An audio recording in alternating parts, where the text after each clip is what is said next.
La ricerca ha il significato di andare ad analizzare qual è la spesa dei comuni complessivamente per i servizi sociali dei propri cittadini e vedere quanta parte di questa spesa è delegata alle USL in tutto il territorio del Veneto.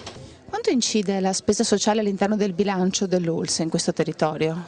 Ma allora, per quanto riguarda l'USL 9, tenete presente il bilancio è circa 750 milioni di euro, la spesa per i servizi sociali è circa 25.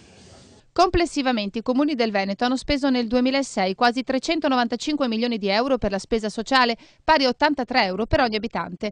Di questi 66 euro rappresentano la quota spesa gestita direttamente dai comuni, mentre i restanti 16 euro pro capite sono risorse che vanno a finanziare gli interventi sociali delegati alle ULSS. I maggiori beneficiari degli interventi gestiti dai comuni sono i minori, con una spesa di 26 euro ad abitante. Sempre nel 2006 la spesa per gli anziani ammonta invece a 22 euro. Per quanto riguarda la tipologia dei servizi, a detenere il primato in termini di costi sostenuti gli interventi domiciliari. Dai risultati il Veneto esce bene, entrando tra le regioni virtuose in termini di attenzioni per il sociale. Unica nota negativa è il notevole dislivello di spesa tra le diverse aree territoriali. La conseguenza ovviamente è una scarsa equità nella distribuzione dei servizi offerti.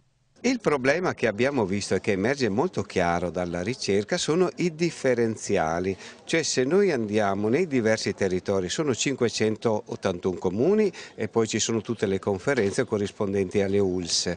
Ecco, ci sono grosse differenze che non riusciamo a spiegare con i dati e che dipendono da scelte politiche, da tradizioni, da orientamenti anche che dedicano più all'infanzia e agli anziani a seconda delle scelte. Quindi c'è un grande problema di riequilibrio, cioè di più equità distributiva, altrimenti può essere che in un territorio c'è un sovradimensionamento delle risposte per l'infanzia e dall'altro invece troppa risposta agli anziani e molto poco per l'infanzia.